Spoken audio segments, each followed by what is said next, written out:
क्षमा धर्म है, क्षमा यज्ञ है, क्षमा वेद है और क्षमा शास्त्र है।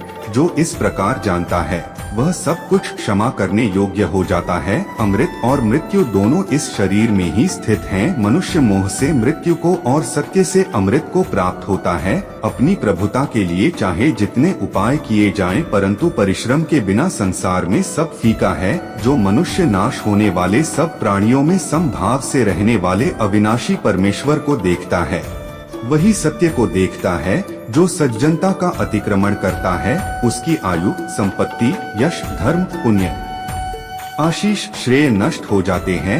यदि अपने पास धन इकट्ठा हो जाए तो वह पाले हुए शत्रु के समान है, क्योंकि उसे छोड़ना भी कठिन हो जाता है।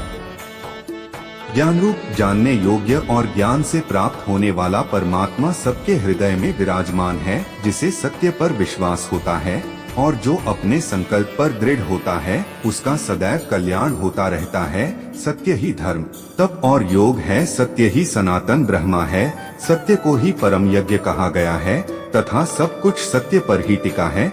जिस परिवार व राष्ट्र में स्त्रियों का सम्मान नहीं होता वह पतन व विनाश के गर्त में लीन हो जाता है। अभीष्ट फल की प्राप्ति हो या न हो, विद्वान पुरुष उसके लिए शोक नहीं करता। लोभी मनुष्य किसी कार्य के दोषों को नहीं समझता, वह लोभ और मोह से प्रवृत्त हो जाता है। अत्यंत लोभी का धन तथा अधिक आसक्ति रखने वाले का काम, ये दोनों ही धर्म को हानि पहुंचाते हैं। अपने पूर्वजों का सम्मान करना चाहिए, उनके बताए हुए मार्ग पर चलना चाहिए, उनके दिए उपदेशों का आचरण करना चाहिए। गहरे जल से भरी हुई नदियां समुद्र में मिल जाती हैं, परंतु जैसे उनके जल से समुद्र तृप्त नहीं होता, उस प्रकार चाहे जितना धन प्राप्त हो जाए पर लोभी तृप्त नहीं होता। परिवर्तन इस संसार का अटल नियम है और सबको इसे स्वीकारना ही पड़ता है, क्योंकि कोई इसे बदल नहीं सकता। अहंकार मानव का और मानव समाज का इतना बड़ा शत्रु है जो संपूर्ण मानव जाति के कष्ट का कारण और अंततः विनाश का द्वार बनता है। राजधर्म एक नौका के समान है।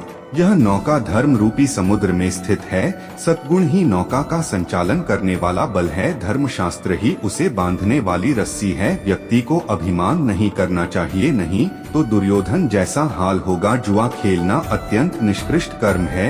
यह मनुष्य को समाज से गिरा देता है। संसार में वही मनुष्य प्रशंसा के योग्य है, वही उत्तम है, वही सत्पुरुष और वही धनी है, जिसके यहाँ से याचक या शरणागत निराश न लौटे। आत्म ज्ञान की तलवार से काटकर अपने हृदय से अज्ञान के संदेह को अलग कर दो। अनुशासित रहो, उठो, जो विपत्ति पड़ने पर कभी दुखी नहीं होता, बल्कि सावधानी के साथ उद्यम का आश्रय लेता है तथा समय आने पर दुख भी सह लेता है। उसके शत्रु पराजित ही हैं। जैसे तेल समाप्त हो जाने पर दीपक बुझ जाता है, उसी प्रकार कर्म के क्षीण हो जाने पर भाग्य भी नष्ट हो जाता है। प्रिय वस्तु प्राप्त होने पर भी तृष्णा तृप्त नहीं होती, वह और भी भड़कती है।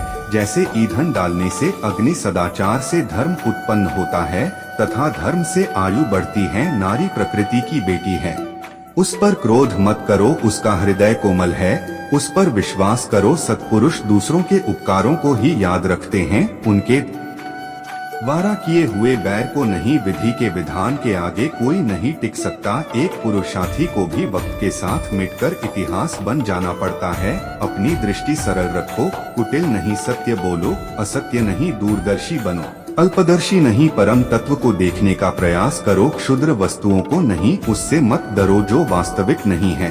ना कभी था ना कभी होगा, जो वास्तविक है वो हमेशा था और उसे कभी नष्ट नहीं किया जा सकता। एक मनुष्य को अपनी मातृभूमि सर्वोपरि रखनी चाहिए और हर परिस्थिति में उसकी रक्षा करनी चाहिए। जो मनुष्य अपने माता पिता की सेवा पूरे सद्भाव से करते हैं, उनकी ख्याति इस लोक में ही नहीं बल्कि परलोक में भी होती है। जैसे बिना नाविक की नाव जहाँ कहीं भी जल में बह जाती है और बिना सारथी का रथ चाहे जहाँ भटक जाता है, उसी प्रकार सेनापति बिना सेना